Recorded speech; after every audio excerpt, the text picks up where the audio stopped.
Salut Contribus, aujourd'hui on se retrouve pour une toute nouvelle vidéo, assez attendue vu que c'est la partie 3 du tuto comment créer un serveur Gmod. Aujourd'hui on va s'attaquer à quelque chose d'assez spécial. La dernière fois j'avais dit que peut-être qu'on ferait les textures, les serveurs, les trucs comme ça. On le fera peut-être pour une partie 4, mais maintenant je vais vous apprendre comment on fait un serveur local. J'aurais pu le faire dès le début, mais je préfère le faire maintenant. Et en faisant ça, ça vous permettra de ne pas être obligé directement d'acheter un serveur, enfin de l'héberger avec un paiement. Et là, au moins, vous pourrez l'héberger sur votre PC. Donc c'est complètement gratuit. Maintenant, c'est beaucoup plus risqué si vous voulez mettre ensuite en multijoueur, mais si vous voulez débuter pour le codage, un truc comme ça, encore plus si vous êtes seul à le faire, bah ça sera beaucoup mieux. Enfin, ça vous coûtera au moins cher. Donc en fait, pour commencer, ça va être très simple. Il va falloir créer un fichier sur votre PC que vous allez nommer comme vous voulez. Moi, je vais le nommer tuto gmod serve. Voilà. Ensuite, dans la description, je vous donnerai deux liens, donc SteamCMD et DarkRP Master. Donc d'abord, on ouvre notre fichier et on ouvre ce SteamCMD. Tac. Et on va glisser ce SteamCMD.exe dans notre fichier. Ensuite, on l'exécute. Donc dès que ça affiche ces lignes là, ça veut dire que c'est bon, ça a marché. Donc c'est pas très long à télécharger. Par contre, si ça n'a pas marché, soit renommer votre fichier, soit relancer l'installation et tout devrait bien marcher. Donc une fois que vous avez fait l'installation de SteamCMD, vous devrez lancer une des commandes que je vous ai mis dans la description, donc login anonymous. Ça vous permet de pas avoir forcément à rentrer un compte, donc c'est beaucoup plus facile. Donc dès que c'est bon, vous rentrez la seconde commande, donc vous attendez. Et dès que c'est comme ça, vous faites vous prenez la seconde commande, CTRL-C, CTRL-V comme la première fois. Vous le faites et voilà. Et ça installe donc la mise à jour pour le jeu. Donc là c'est bon, tout est installé. Vous aurez cette petite phrase quand ça sera bon. Donc il faut rentrer encore une fois, et là ça sera la dernière commande à rentrer. Donc encore dans la description, CTRL-C, CTRL-V, donc celle-ci, update tatati validate. Et donc ça c'est pour installer les CSS, donc c'est pour régler les bugs de texture et les bugs. Donc dès que tout est installé, que les CSS sont bien mis à jour, vous pourrez tout simplement faire CTRL-C ou directement fermer. Et donc ça sera tout simplement bon. Donc voilà, dès que c'est bon, vous pourrez aller donc dans votre fichier où vous avez mis le SteamCMD. Ensuite, vous allez dans Steam Apps, Common et Counter-Strike Source Dedicated Server. Dès que c'est bon, vous allez dans CStrike et vous aurez tout simplement ce chemin d'accès et vous devrez le copier. Donc le chemin d'accès jusqu'au fichier CStrike. Donc dès que c'est bon, vous pouvez revenir dans Steam Apps Common, Grismod DS, Grismod et dans CFG. Une fois que vous avez fait ça, vous allez pouvoir ouvrir le fichier mount.cfg et donc vous aurez ça. Donc là, il faudra enlever les deux petites barres ici et remplacer ce chemin d'accès par le vôtre. Donc comme ça, CTRL-C, CTRL-V, sauvegarder. Et là, ça sera bon, il n'y aura pas besoin d'y toucher au reste. Et donc voilà.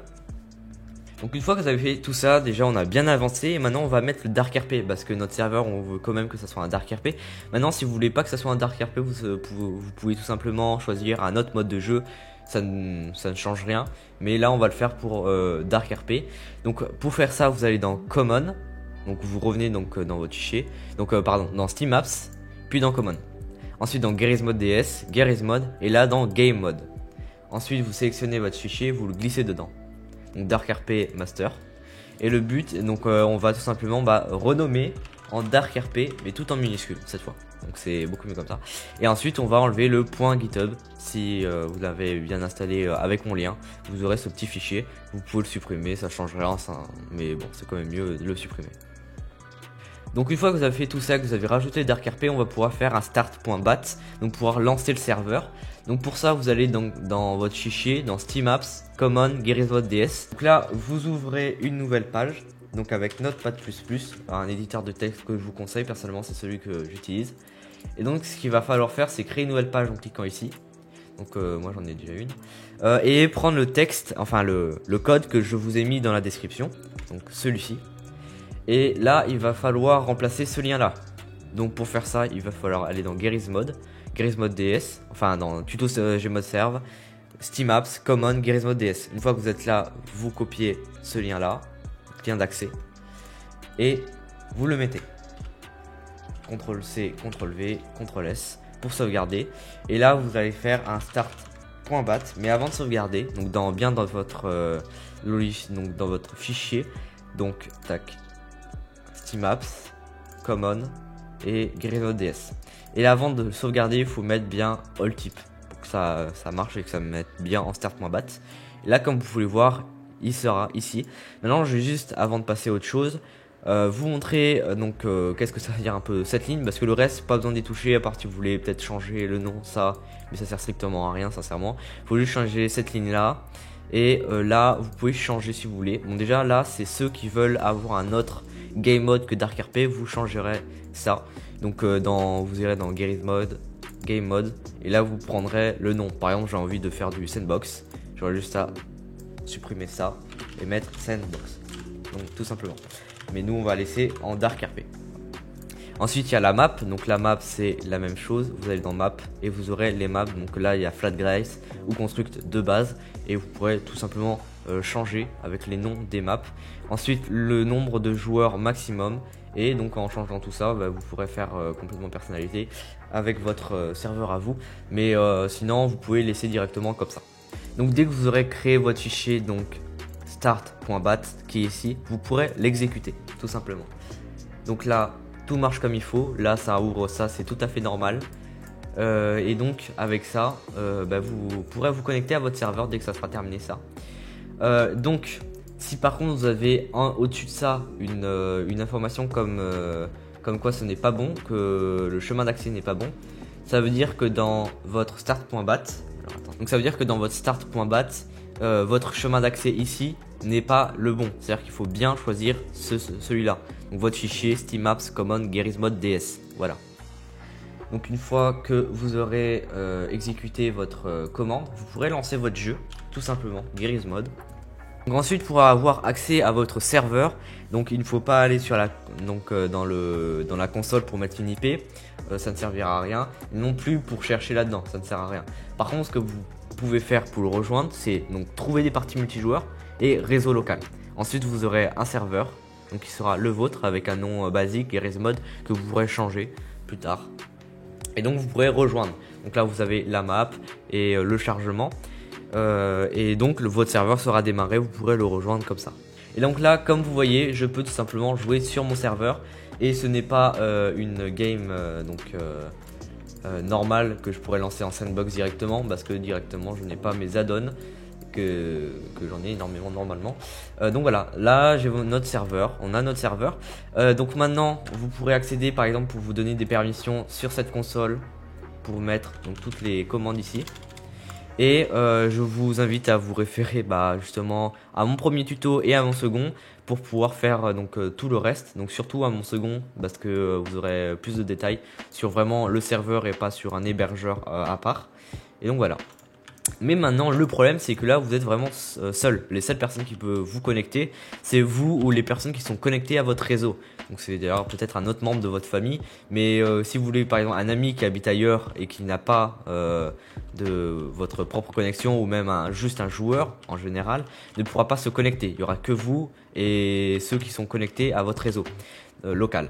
Donc maintenant comment faire pour que les autres se connectent? Alors là c'est une partie pas vraiment délicate, mais il faut faire attention. Alors je vous invite à, si vous utilisez cette technique, à n'utiliser que pour inviter des personnes que vous connaissez bien, donc soit entre amis ou sinon par exemple des codeurs, mais des personnes que vous connaissez bien en tout cas, car vous allez devoir ouvrir vos ports, donc les personnes auront accès à votre connexion, donc à votre réseau, et ça peut devenir imprudent si quelqu'un a un esprit un peu malveillant.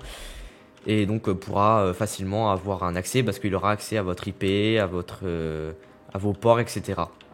Donc je vous conseille quand même de le faire que si vous codez avec des amis, avec des personnes que vous connaissez bien, ou juste entre amis, juste pour jouer sur un serveur comme ça.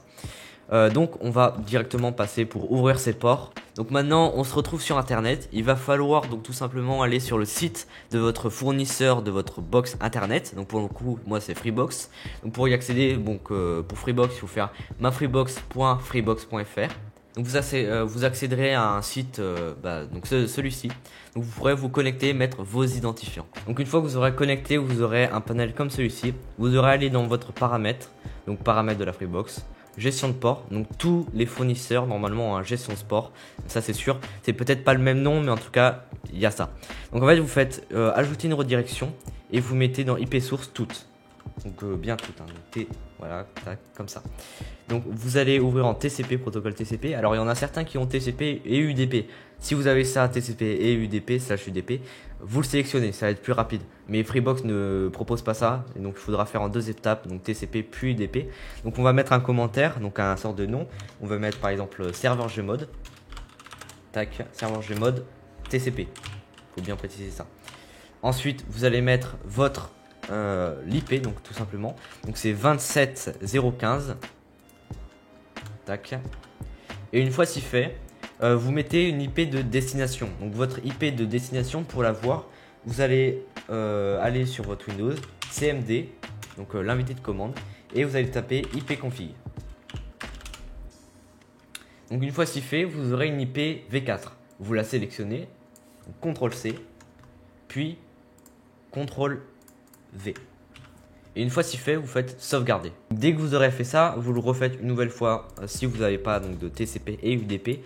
Sinon ça sera bon. Donc là vous le refaites une seconde fois, mais cette fois pour UDP. Donc serveur Gmod, encore la même, mais cette fois pas TCP mais UDP. Voilà. Et vous remettez le même port, donc 27015. Vous mettez la même IP. Et voilà, vous êtes sauvegardé. Une fois que vous avez ouvert vos 2 ports, vous pourrez faire OK et fermer et aller directement réouvrir votre serveur. Donc vous le fermez, tac, et vous le réouvrez. Donc avant de continuer sur le serveur, je vais juste regarder ça. Donc là, je vous donnerai ce lien en description. Donc c'est pour générer un serveur.cfg parce que j'ai remarqué que celui de Garry's est complètement vide. Donc là, c'est pour mettre un nom, le nombre de joueurs, le truc, donc tout le reste, le nombre de profs disponibles. Donc normalement, avec un hébergeur, il est directement généré, vous n'aurez plus qu'à le modifier. Mais là, non. Donc il faut bien le créer. Donc vous mettez le nom du serveur. Le nombre, si on a le droit au néoclip ou non, si on a le droit à ça, et donc voilà. Donc j'ai rapidement configuré donc le serveur vite fait. Donc il y a ARP local, je l'ai nommé, il y a local, il y a ARP, donc il faut bien mettre. Je vous conseille de mettre un mot de passe quand même pour pas que n'importe qui rejoigne. Ensuite quelques paramètres. Et ensuite le Aircon password qui est aussi très utile, donc je vous conseille d'en mettre un. Je me suis aussi amusé à mettre donc un loading screen. Et donc vous avez juste à copier, ensuite aller dans le serveur.cfg et le mettre ici. Vous pourrez tout simplement supprimer ça, ça ne sert à rien. Et donc voilà, vous sauvegardez. Donc là pour bien mettre ça, il faut aller dans tuto Gmod serve, cmaps, common, garry's-mod ds, garry's-mod puis cfg. Vous aurez ce serveur.cfg, vous mettez le fichier que vous avez généré et voilà. Donc maintenant on va pouvoir tout simplement redémarrer le serveur encore une fois. Tac. Donc là on se déconnecte. Et là on va pouvoir donc le relancer une dernière fois et ça devrait être bon. On le démarre. Tac. Et dès que ça sera bon on pourra se connecter en ligne. Donc on va regarder ça directement. Donc on fait commencer, trouver des parties multijoueurs. Internet, DarkRP, et vous allez taper le nom de votre serveur. Donc par exemple moi c'était Elia. Donc là je me suis rendu compte qu'en fait il ne s'est pas encore affiché le serveur donc dans la liste. Donc c'est tout à fait normal, il ne faut pas s'inquiéter, ça peut prendre du temps même avec un hébergeur, ça peut faire le même problème. Donc c'est pas du tout un souci. Donc soit vous pourrez aller dans votre historique si vous êtes déjà connecté en local et vous aurez votre serveur, soit vous allez directement en réseau local. Mais normalement, il voudrait vous connecter directement avec votre serveur. Donc déjà pour ceci, soit vous allez dans votre historique si vous êtes déjà connecté une fois et copier cette IP là, ou sinon directement vous allez sur votre launcher Et là vous remontez, vous aurez network IP tatati tatata mode MP dedicated OIS port 27015 SV 27005 CL.